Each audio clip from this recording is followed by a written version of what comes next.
Welcome to Anita Talks History and Genealogy. So glad you all can join us.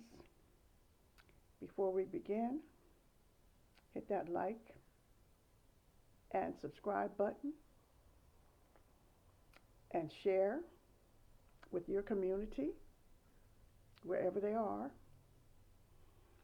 And also, feel free to comment, to share your stories. And feel free to contact me if you want a consultation. I do offer consultations for a fee. And also, don't forget that there is merchandise. I have some wonderful hoodies. I have mugs. I have caps, scarves. I mean, there's all kind of merchandise out there, and the merchandise is not just for you to purchase. It keeps this channel going, and it also spreads the message because the merch is an extension of our channel here. So check out our merchandise. And remember, we are still not going to those stores, the corporate stores. We're still having a mass blackout, and we're not spending our dollars with those people who see us as unworthy to work at their places of business, who grab onto DEI, who have not stood up and fought against the firing of our brothers and sisters from their jobs, who have not stood with us when we were marching, when we were protesting, in this, during the civil rights movement up to and through today. Okay, so we stand with those who stand with us, and right now we're boycotting Christmas. We're boycotting their holidays, which are not holy days anyway. How can you have a holy day when you're a country that was built on the genocide of the indigenous people and on the enslavement of African people and the enslavement of the indigenous people? I can speak to that, okay? So let's keep this, let's keep this momentum going of helping our community, letting our dollars go into our community and helping our brothers and sisters, especially those who are homeless, those who are mentally ill, the children, the elderly who are disabled. Let's let's lift up our own community first. Let's do it like that. Community first. Our community first. Okay? And today I am excited because I'm sharing a historical account of my great uncle, and his name was William Chester Ruth, and he was the brother of my maternal grandmother, Leah Ruth Martin. And William Chester Ruth was born in what is now called Urshelton, Pennsylvania, which is in Chester County, and is outside of Coatesville. It actually was a part of Coatesville at one time.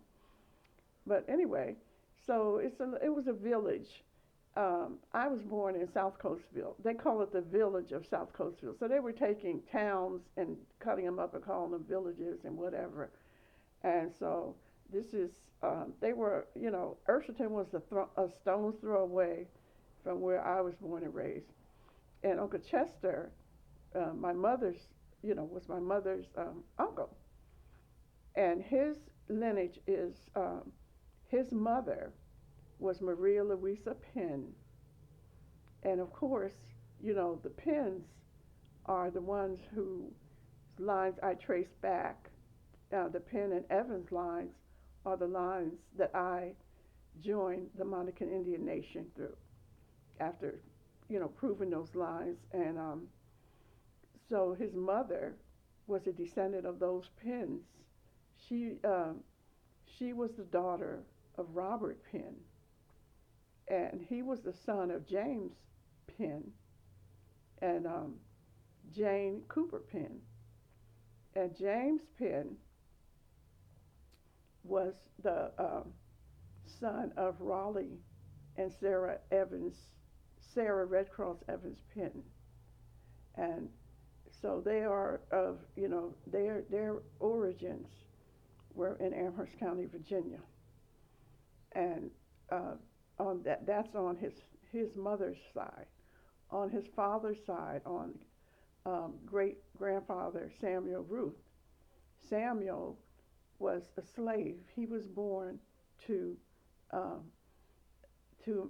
great grandmother Leah, and Leah Warner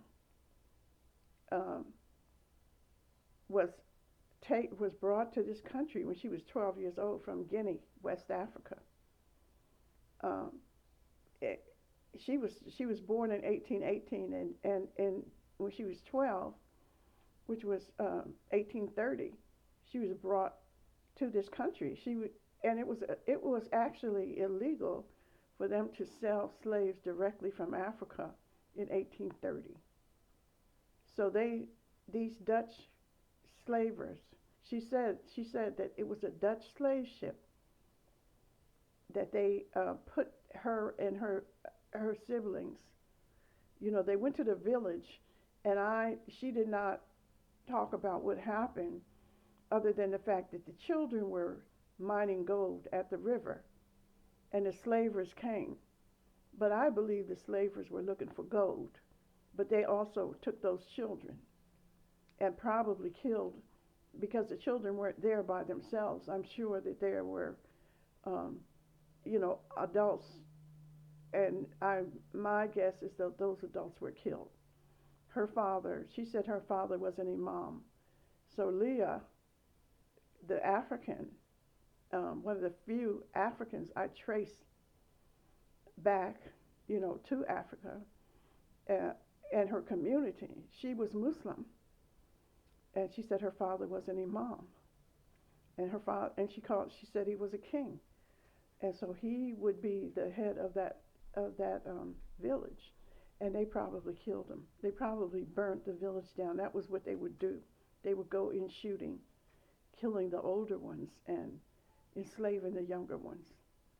And they brought her and the children from her village to Bermuda to have them seasoned.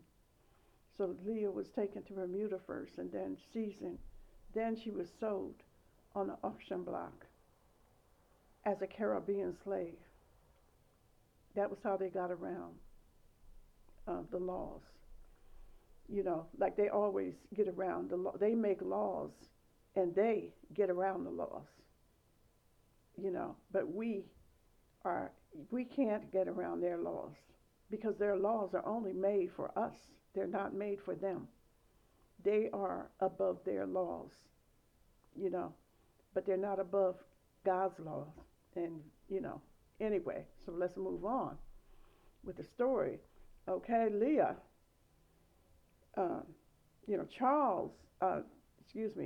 Samuel was the son of the man who purchased Leah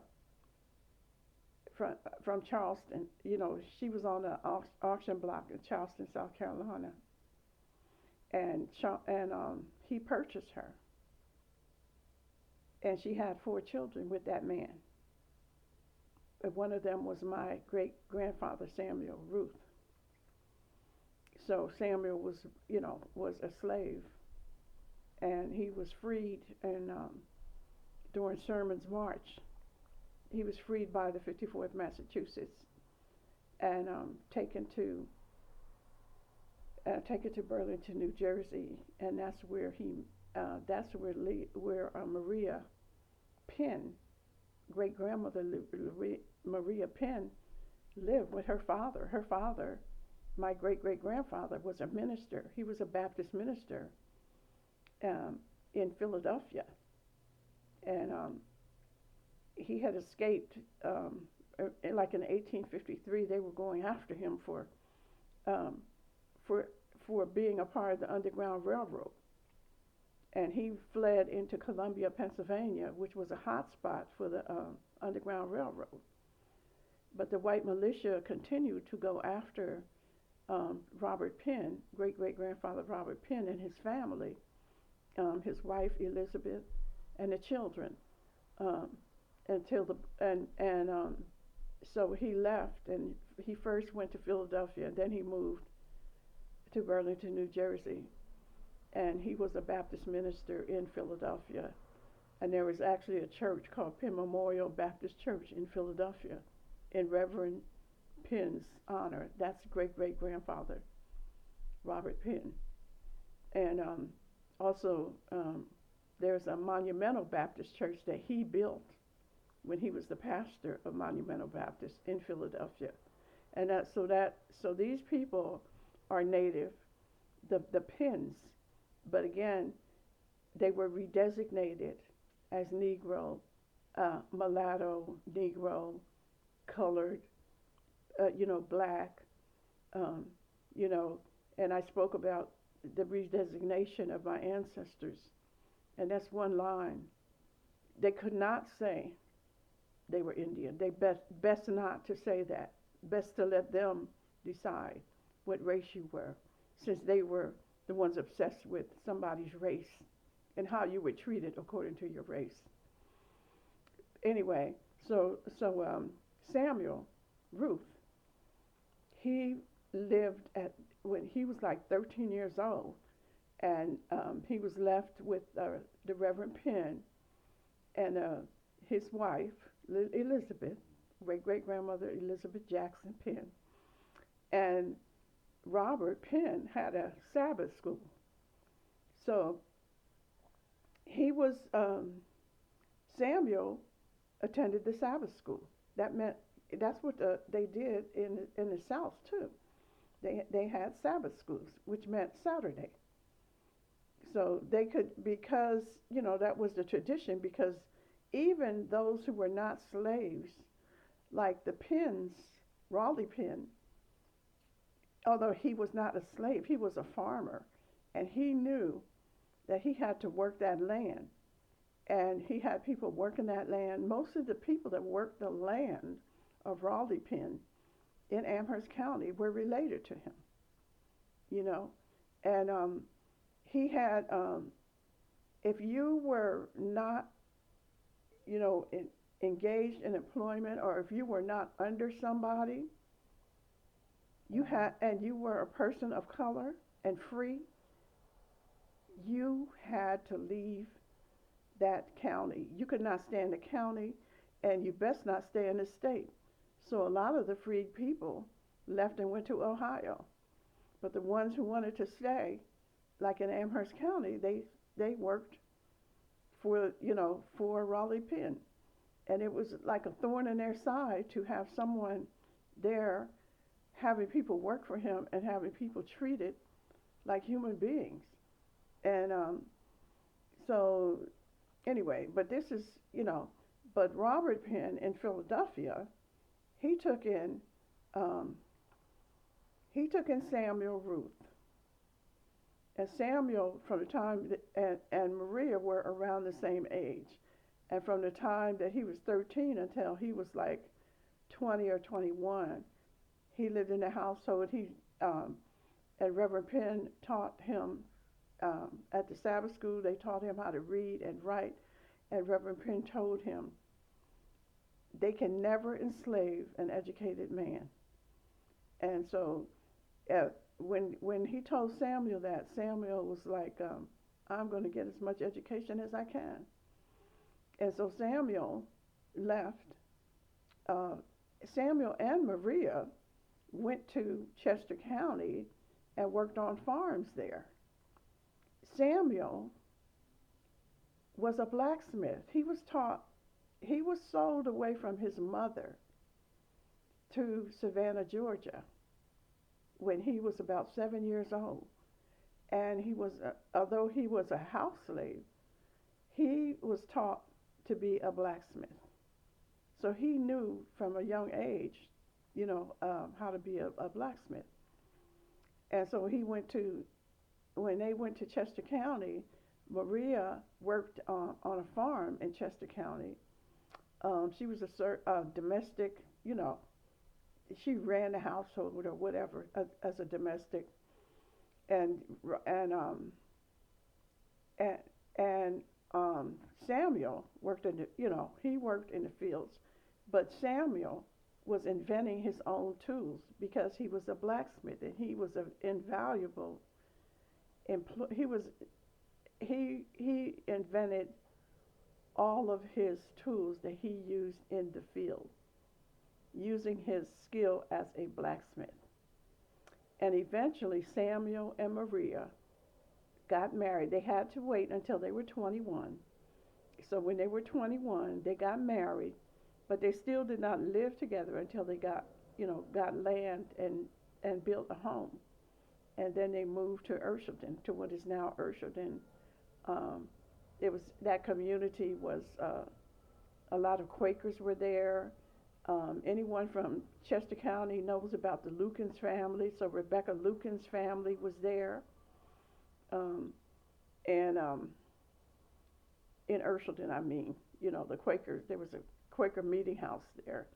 And so Samuel, you know, he moved there. Him and Maria moved there, and they eventually built the Church of God, which is still standing, and built a farm, and that's where they raised their children. They had a bunch of kids. They had, like, I think 10 survived, and mostly, you know, mostly daughters. But Chester learned how to be a blacksmith from his father, from Samuel Ruth.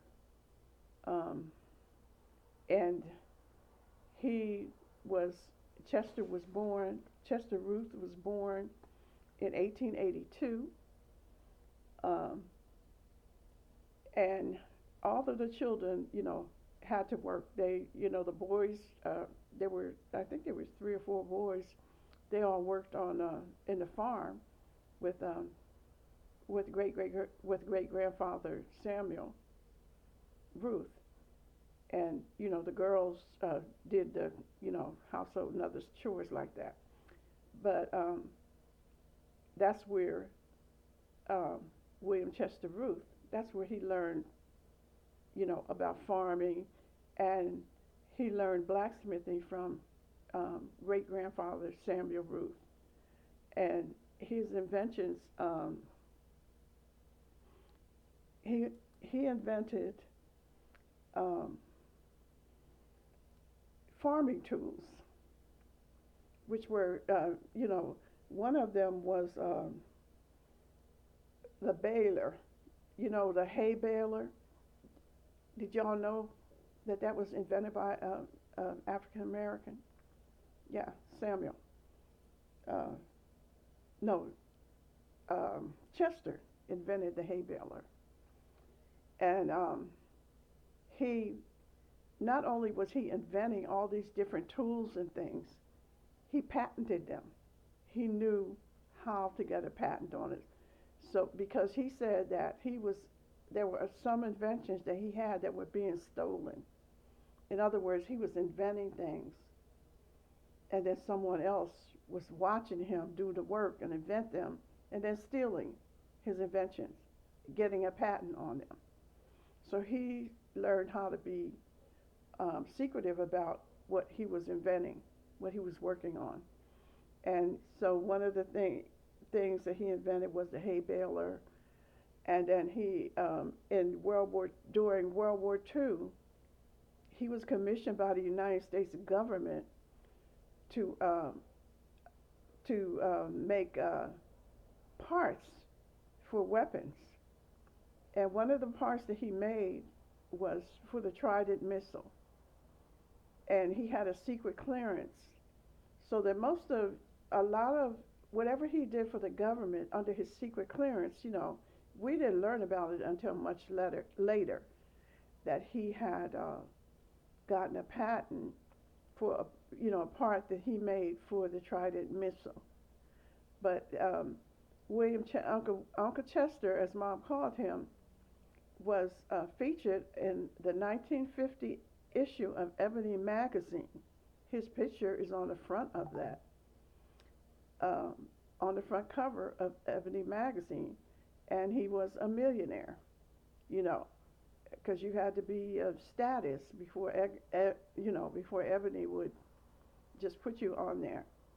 And he was, he set up, he had a foundry in Coatesville, Pennsylvania, and that's where he was, a lot of the inventions that he had, that he was replicating, it took place there in the foundry in Coatesville, Pennsylvania, and then later he opened a foundry in Lancaster, Pennsylvania, and that is where he moved to, not too, we were on the border of Lancaster, it's not that far from Urshelton. It's, probably within walking distance. But he opened a shop in Lancaster, Pennsylvania, in Lancaster County, Pennsylvania, in a place called Gap. And they have set up, they have all kinds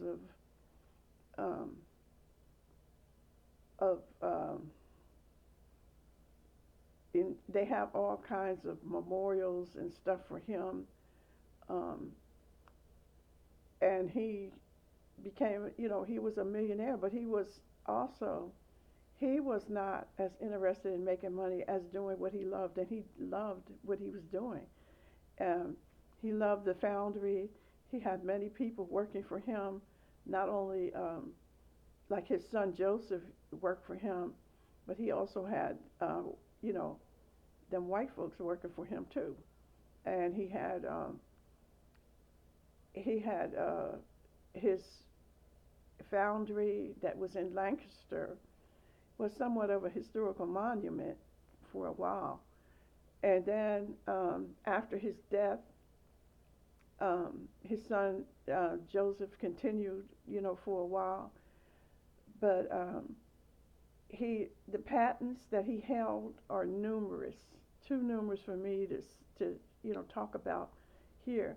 But what I want to stress, because it's as Anita talks history and genealogy, is the brilliance of our people, because he did not have a lot of education.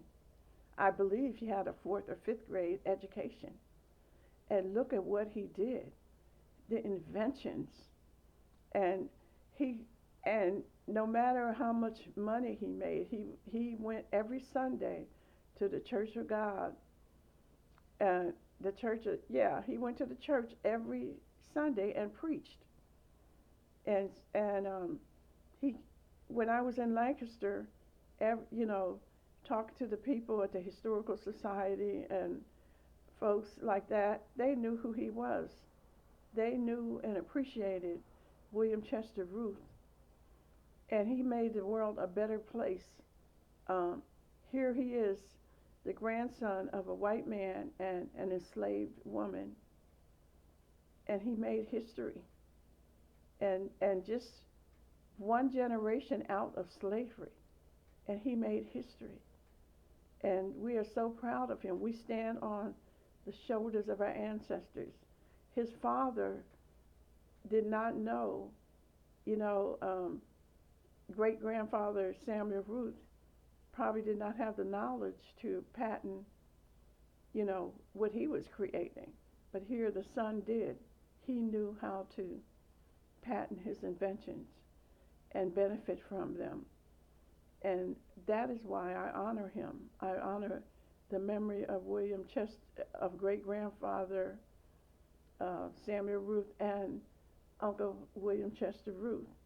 And he died in 1971 in a car accident. But we honor his memory. He lived from 1882 to 1971, and a humble, beautiful man. brilliance. We don't need them folks to tell us how to be brilliant. We just need to use our brilliance and to honor our ancestors, honor their memories. This is why I'm here. This is why I have my channel, Anita Talks History and Genealogy. Some of it is about my family, and a lot of it is about all the geniuses from our community who have made this world a better place. So thank you all again, and I want you to, I did not give you his complete story. Please be curious enough to look up William Chester Ruth and learn more about him, his life, who his family were, and how, they're brilliant too. We all have our brilliance. We all shine in different ways. And I will be with you soon. And don't forget, we got the merch out there.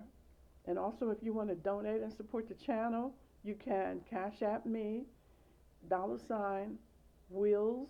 WILLS 920. Until then, have a wonderful, blessed day.